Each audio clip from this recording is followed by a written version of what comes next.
Grécia Antiga, Gênese, expansão e declínio.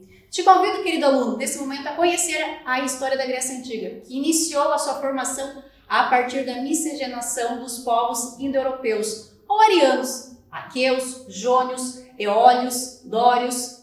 Eles migraram para a região situada no sul da Península Balcânica, entre os mares Jônico, Mediterrâneo e Egeu. A história grega iniciou-se oficialmente com o período homérico, por volta lá de 1100 a.C., e estendeu-se até a transformação da Grécia e protetorado romano, em 146 a.C. Vamos saber mais sobre Grécia, então venha conferir comigo.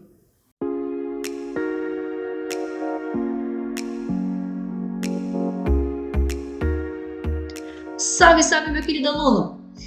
Hoje nós vamos falar a respeito da formação, unificação e evolução do Egito.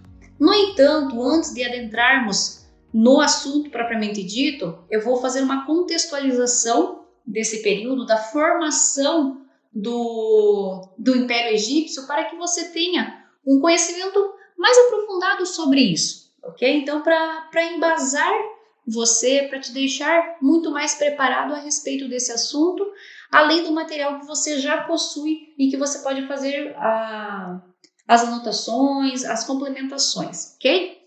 Muito bem. Quando nós falamos da formação do Império Egípcio, nós temos que pensar muito antes da formação dele, ou seja, muito antes da transformação dessa região em um império propriamente dito. Então, muito antes do Egito se transformar em um império, a civilização egípcia ela passou anos estabelecendo o processo de povoamento das regiões próximas ao Vale do Rio Nilo. Segundo algumas pesquisas de alguns historiadores voltados para essa época, os primeiros povos a ocuparem a região foram os amíticos, os semitas e os núbios. Todos esses pequenos agrupamentos eles aparecem durante os últimos séculos do período neolítico, que é o momento em que a estabilidade climática permitiu ali a instalação dos primeiros povoados. O que se verificou nesse momento, meu querido aluno, é que o crescimento populacional e a expansão das atividades de caça, pesca e agricultura permitiu o surgimento de aldeias que ficaram conhecidas como nomos. Cada nomo era dotado de uma concepção político-administrativa singular, única, e tinha as suas principais decisões tomadas por um chefe que era conhecido como nomarca. Nomarca devido ao nomos. Com o passar dos anos, percebeu-se que o grau de interação entre as comunidades foi se acentuando, principalmente diante ali da necessidade de se construir diques e também canais de irrigação que melhorassem a atividade agrícola. Das simples aldeias, começou-se a aparecer as primeiras cidades do Vale do Rio Nilo. E com isso, se percebeu que a organização política dos egípcios se tornou mais complexa e por isso deu origem a dois estados distintos, que era o Alto Egito, localizado na região sul, e o Baixo Egito, que estava localizado na posição norte e que abrangia o delta do Rio Nilo. Segundo o levantamento feito por algumas pesquisas, essa divisão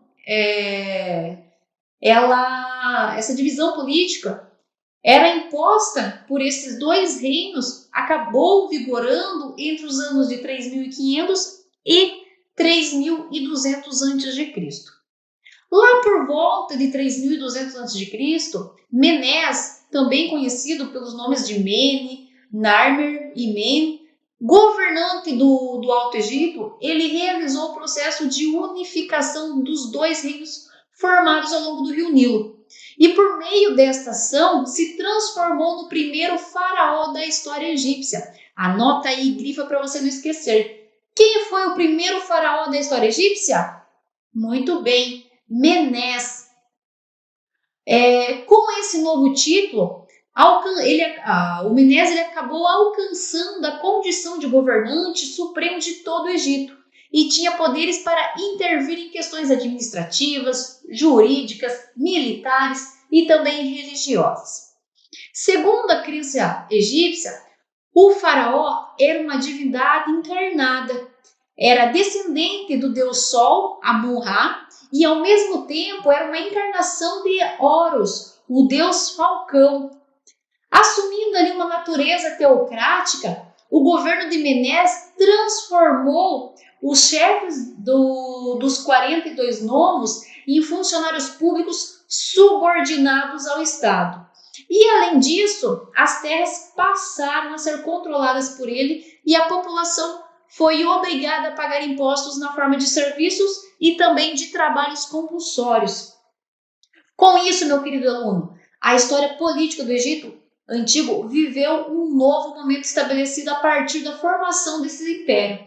E, historicamente, o Império Egípcio ele está dividido em 3 períodos. O Antigo Império, de 3.200 a 2000 a.C., o período que vai da unificação político-territorial até a desmobilização do poder monárquico. O segundo, o Médio Império, de 2000 a 1580 a.C., compreendido entre a recomposição do poder centralizado e a invasão dos Hicsos. E o Novo Império, de 1580 a 525 a.C., iniciado pela expulsão dos Hicsos, indo até a invasão dos persas. Muito bem, meu querido aluno. Preparado agora para darmos uma aprofundada ainda maior sobre esse conteúdo? Muito bem, vamos lá. Quando nós pensamos, falamos, ouvimos a palavra Egito, provavelmente de imediato você deve associá-la a pirâmides, a faraós, não é mesmo? Pois bem, hoje nós vamos compreender a respeito da formação do Egito, a sua unificação e também a sua evolução ao longo de todo o processo histórico. O que nós conseguimos compreender a respeito desse processo histórico envolvendo o Egito é que nos primórdios que deram início ao que hoje nós chamamos de civilização, o Egito ele acabou por contribuir de uma forma muito significativa, principalmente devido aos seus conhecimentos nas mais variadas áreas do saber. Um exemplo, meu querido aluno, podemos trazer nesse momento é o calendário. É a divisão dos dias de um ano em 365 dias, já que foi no Egito que essa teoria acabou surgindo a partir das pesquisas e também do próprio conhecimento daquele povo em relação a isso, ok? Então, se você hoje pode contar com um calendário para fazer essa medição de qual dia você está do ano, qual dia da semana, do mês, é devido às pesquisas, ao conhecimento do povo egípcio. O calendário egípcio, ele era formado por imagens e escritas nas quais eram representados os faraós, animais, tudo relacionado àquele período, tudo relacionado àquela sociedade, àquela civilização na qual eles tinham contato, não é mesmo? Não fugia da realidade deles daquele momento. Já nos séculos 20 e 21, com a evolução ali da egiptologia, e aqui é importante fazer um parêntese, para falarmos a respeito da egiptologia, nós podemos compreendê-la como a ciência que se dedica aos estudos propriamente dito do Egito Antigo, ok? Então, por se tratar ali de uma região que era rica em manifestações culturais e de importância histórica, o território egípcio ele acabou por despertar o interesse de pesquisadores desde a antiguidade. E a ciência que buscou e que busca até hoje trabalhar com esse estudo é a egiptologia, ok? Então, quando nós pensamos ali o século XX, o século XXI, com a evolução desse estudo, dessa ciência que estuda o Egito Antigo, que é a egiptologia, e também com o auxílio da história, da arqueologia, da linguística e da antropologia, foi possível aos historiadores aprofundar as pesquisas de forma a desmistificar grande parte do que ocorreu no passado com esses povos. E com base nisso é que nós iremos então adentrar em como se formou esse povo, que foi significativo para a evolução da humanidade, para aquilo que as sociedades da atualidade se transformaram, ok? A formação do povo egípcio, da civilização egípcia, contribuiu tanto com o desenvolvimento da humanidade atual, principalmente porque ocorreu ali devido a diversos povoados chamados nomos, que se estabeleceram ao longo do rio Nilo. Então, lá no início, quando se estabeleceu, se criou o Egito, foi a partir dessa união desses povoados, desses povos, em roda, ao longo da extensão do rio Nilo, como uma forma ali de sobrevivência, ok? Então, por ser uma área desértica, não ter muita matéria-prima para a subsistência, essas pessoas, esses indivíduos necessitaram se organizar ao longo da extensão dos rios para conseguir, então, ter água, ter alimentos, ok? E pensando o Egito, o rio Nilo foi o rio que se destacou, uma vez que toda a população, todos esses povoados se estabeleceram ao longo dessa extensão do rio. Logo, então, com o crescimento e a expansão desses nomos, desses povoados, e com a necessidade da construção de diques e canais de irrigação para o desenvolvimento da agricultura, que era naquele momento a atividade predominante, a unificação do Alto Egito, que estava localizado na região sul, e também a unificação do Baixo Egito, que estava localizado no norte da área delta do Rio Nilo, foi uma consequência, ok? Além disso, importante frisar aqui, com o desenvolvimento das atividades e devido às mudanças na forma de atuação política, o Império Egípcio ele acabou sendo dividido em 3 períodos, ok? Então, nós tivemos o Antigo Império, que foi de 3.200 a 2000 a.C., é o período que vai da unificação político-territorial até a desmobilização do poder monárquico.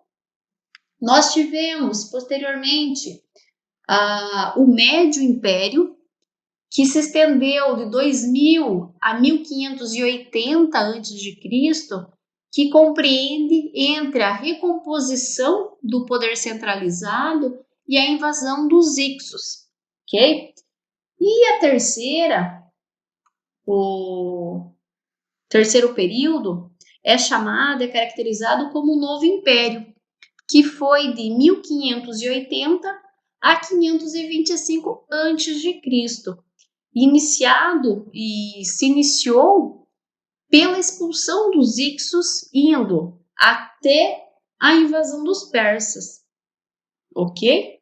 É importante você anotar, destacar, frisar aí no seu texto esses 3 períodos, porque eles são importantíssimos para você compreender essa formação, unificação e evolução do Egito, da sociedade egípcia, ok? Ao longo dos séculos, a forma na qual uma sociedade era gerida politicamente, ela impactava de forma significativa no desenvolvimento daquele lugar, daquele local. No Egito, não foi diferente, e por isso é de extrema importância nós tratarmos da maneira a qual ela era organizada politicamente, ok? Como assim? Hoje, Com a evolução da humanidade, o regime burocrático ele é adotado em quase todo o planeta, em todos os países. No Egito, isso também aconteceu de uma forma bem parecida, ok? Sendo que lá o regime burocrático ele era patrimonial e era a principal forma de atuação naquela época, tá? Só que nós temos que lembrar de uma coisa nesse momento, meu querido aluno. O termo regime burocrático ele é um termo mais atual, mais moderno, foi criado pelo sociólogo alemão Max Weber. Então, nós não podemos, de forma alguma, nos reportarmos, retornar ao Egito Antigo e aplicar esse conceito como se fosse deles próprios, como se eles se vissem num regime burocrático, ok? Aquela civilização não se via assim. Esse nome foi criado posteriormente, mais na modernidade, e aí foi utilizado para caracterizar aquela sociedade. Muito bem?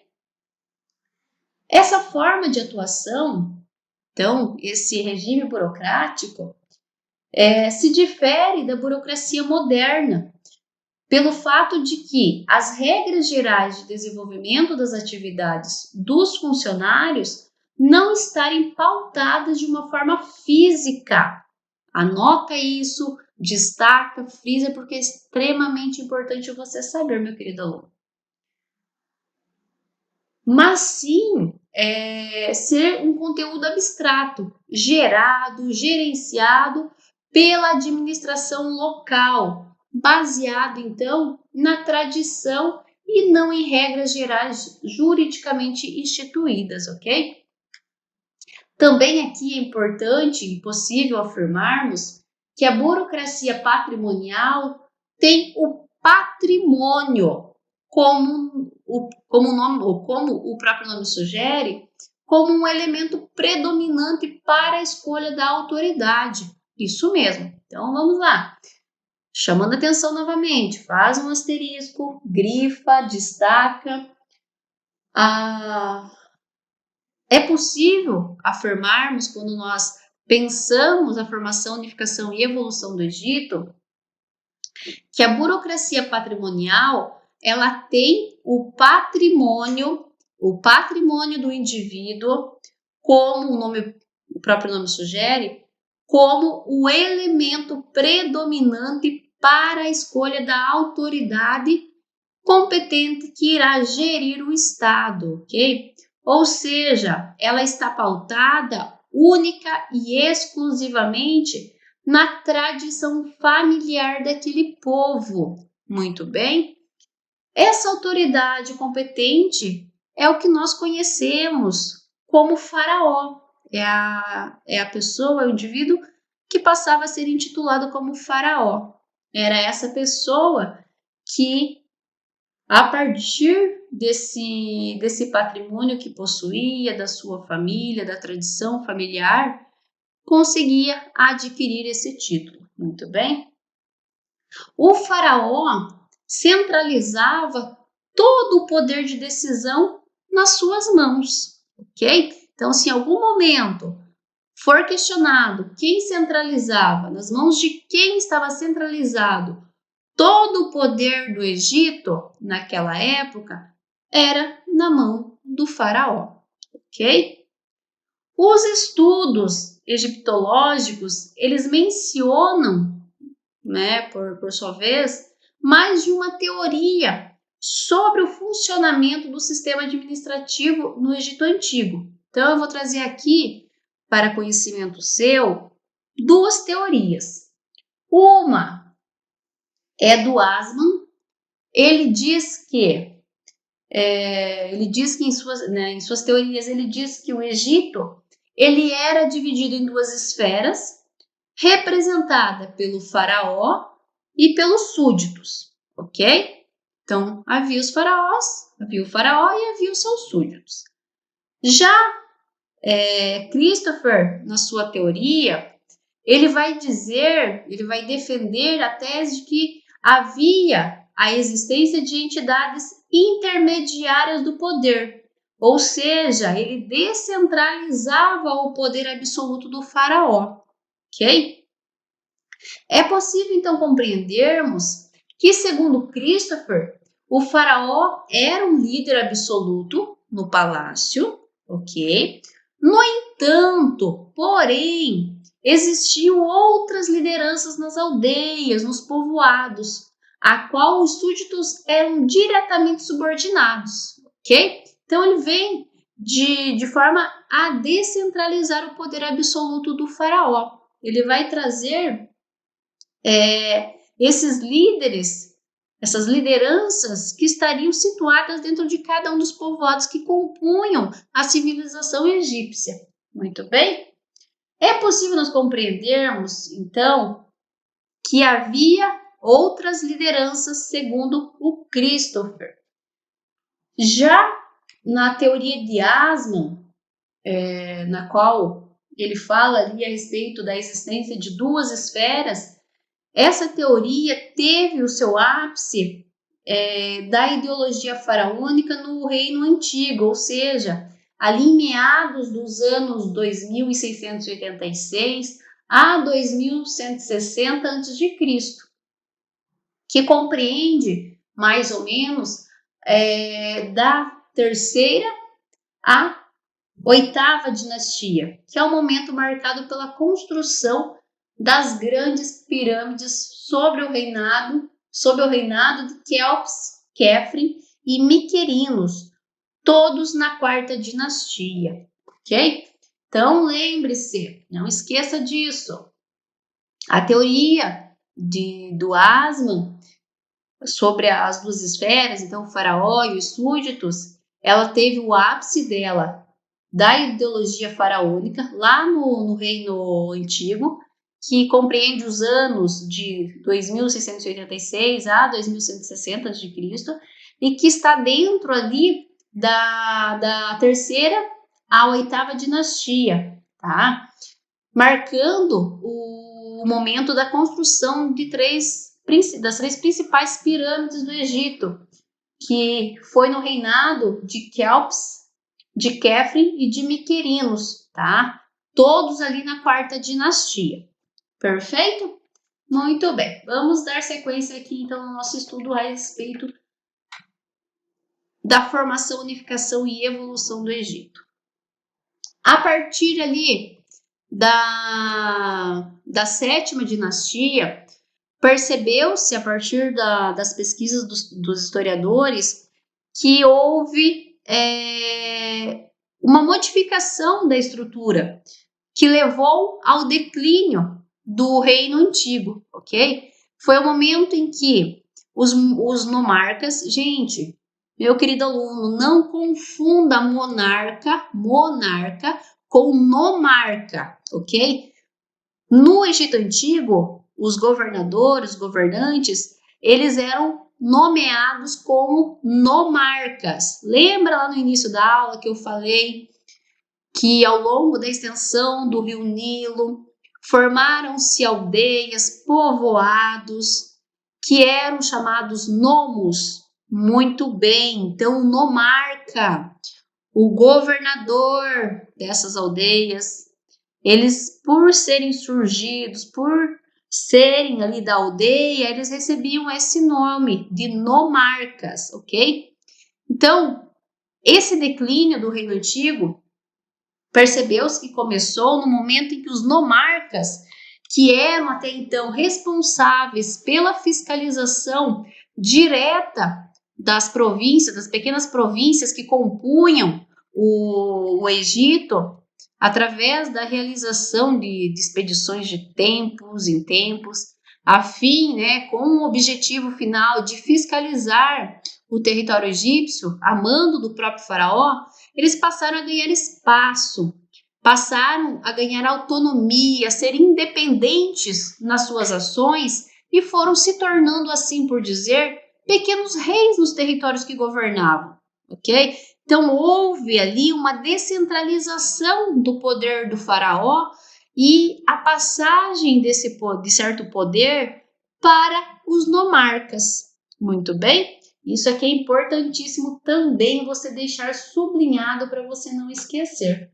porque é de extrema importância, ok?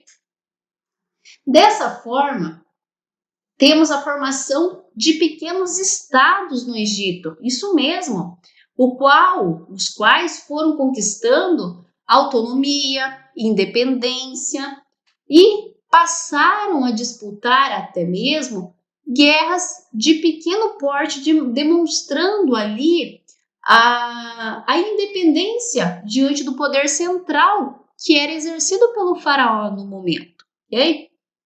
Com essas medidas, além de diversos fatores como a doação do patrimônio estatal para sacerdotes e a invasão de estrangeiros, o Reino Antigo ele chega ao seu período mais turbulento da história, mais conflituoso. E como consequência disso, houve então o fim desse período. Mas e agora? Com o fim do Reino Antigo, como seria um novo período de reestruturação do mesmo? Te faço essa pergunta, meu querido aluno. Você sabe me dizer? Você sabe me responder? Tenta!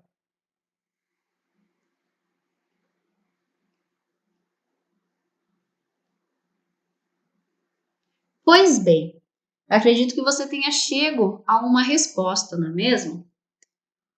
Com o fim do Reino Antigo, o Egito ele enfrentou um período bem complicado, bem conflituoso, bem turbulento, de dificuldades econômicas, o que foi denominado pelos historiadores de primeiro período intermediário, que foi ali marcado, caracterizado principalmente pela falta de matéria-prima, como carvão, ouro e grãos no Egito.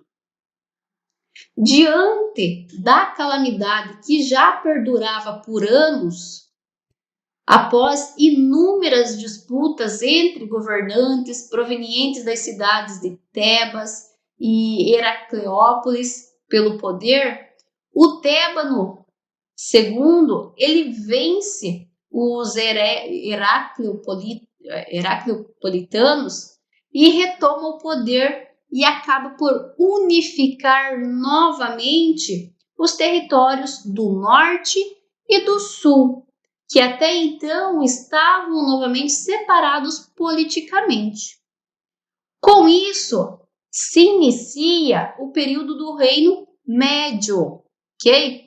O período do Reino Médio, ele pode ser caracterizado entre os anos de 2260 a 2061 antes de Cristo, ok? Com o novo período ao qual o Egito estava vivenciando, vieram ali, ou melhor, se percebeu poucas mudanças referente ao modo de trabalho do povo egípcio, da civilização egípcia como um todo. Mas sim foram utilizadas estratégias para retomar a normalidade que outrora era considerada pacífica por aqueles povos. Dentre essas estratégias, uma das mais marcantes foi o uso da literatura que se desenvolveu de forma muito considerável nesse Reino Médio, ok? Então, dentre todas as estratégias adotadas, criadas, elaboradas, a que mais se destacou, o que mais foi marcante, foi o uso da própria literatura. Muito bem?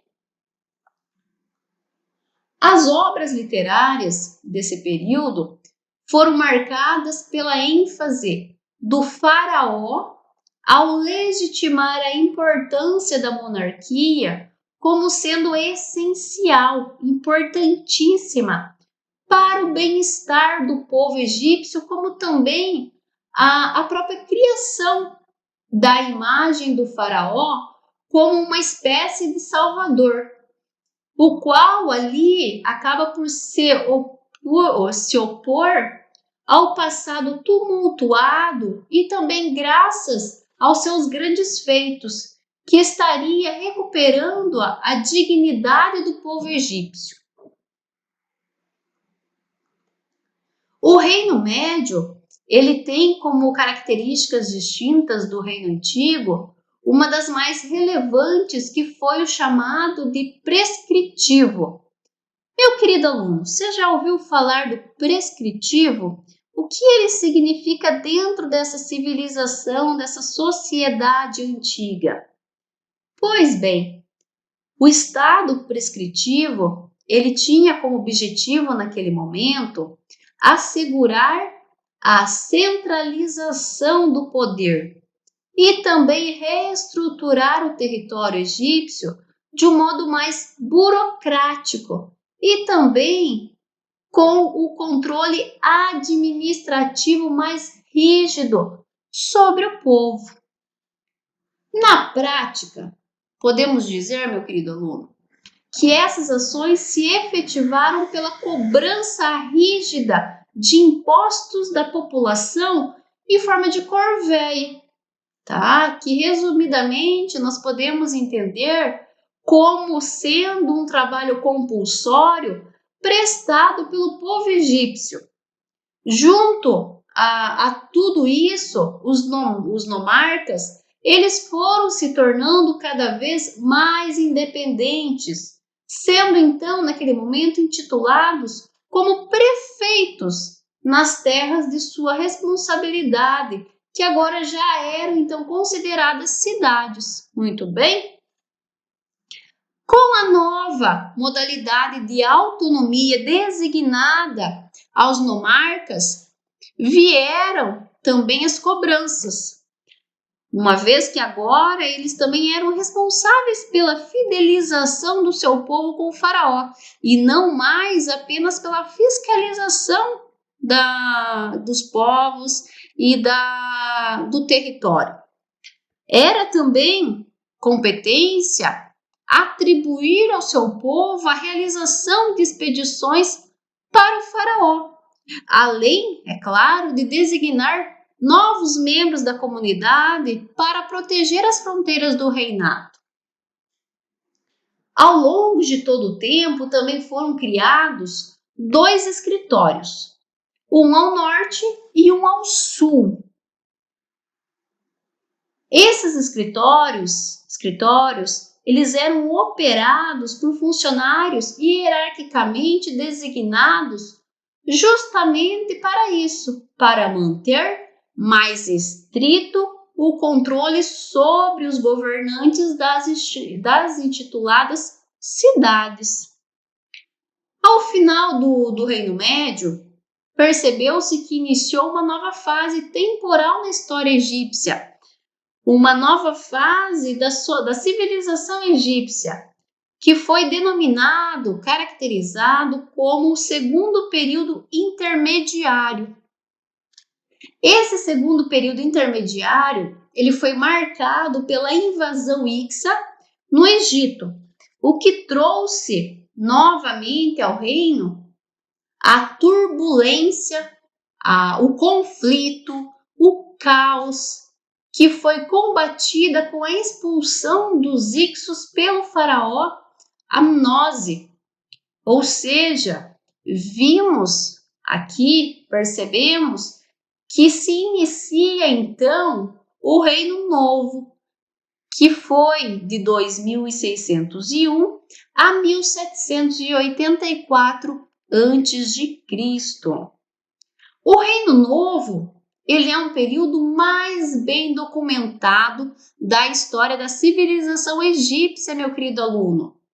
E foi onde o Egito teve o ápice de desenvolvimento cultural da sua sociedade.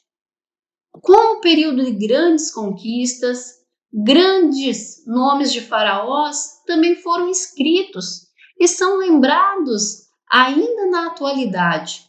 Um exemplo é Ramsés II. Nesse novo modelo de organização administrativa implementado lá no Reino Novo, a centralização do poder nas famílias importantes e suas relações colaterais foi, com toda certeza, o ponto marcante, o ponto-chave e que revolucionou essa fase, que se refere especialmente à 18ª dinastia. Dessa forma, nós podemos entender, compreender que o poder era impossibilitado de ser sucedido por alguém com clamores políticos e econômicos, ficando restrito às famílias que já detinham o poder e que mantivessem os ideais anteriormente estabelecidos pelos ancestrais, ok? Aqui é importante te lembrar que no Egito Antigo era muito comum os homens assumirem a posição, o trono egípcio, enquanto faraós. No entanto, percebeu-se, segundo algumas descobertas, algumas pesquisas sobre esse período, que houve que a primeira mulher, que houve a colocação da primeira mulher no trono egípcio, e que a mesma aconteceu após a morte de Tutmés II. Então, após a morte do mesmo, a sua mulher acabou assumindo o trono egípcio. No entanto, a mesma não aceitou ser intitulada como rainha. A mesma permaneceu com a tradição de ser intitulada como rei, mantendo ali algumas características masculinas muito peculiares. Por exemplo, a barba falsa, que era um distintivo para os faraós. Então, se você procurar na internet, se você olhar no material que você tem à sua disposição, você vai ver a figura, vai ver a imagem da mesma.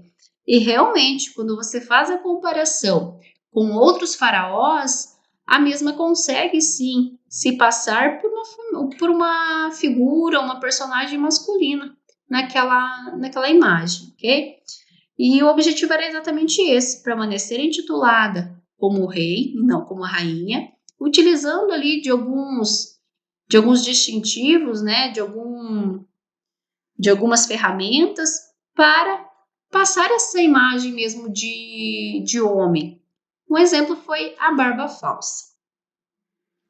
Foi no Reino Novo também que o Egito ele demonstrou ser um verdadeiro império, onde buscou então realizar expedições militares na conquista, ou melhor, visando a conquista de novos territórios, visando também expandir o território egípcio de forma considerável, ok? E tendo muito sucesso nessa empreitada.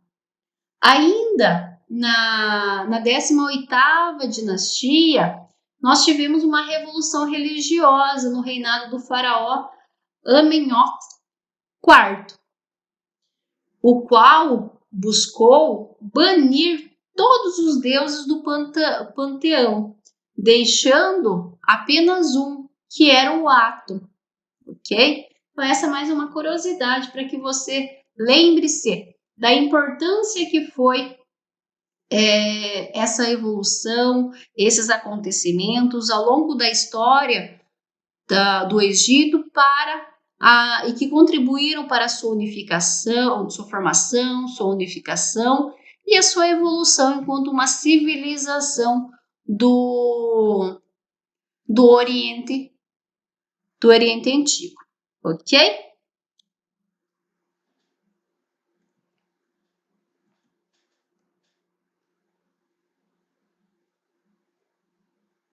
Caro aluno, à sua disposição estão várias fontes de consulta e aprendizagem. Observe o aula, leia o texto base, faça as leituras complementares e resolva os exercícios, a fim de aprofundar os seus conhecimentos sobre o assunto abordado na aula. Até mais!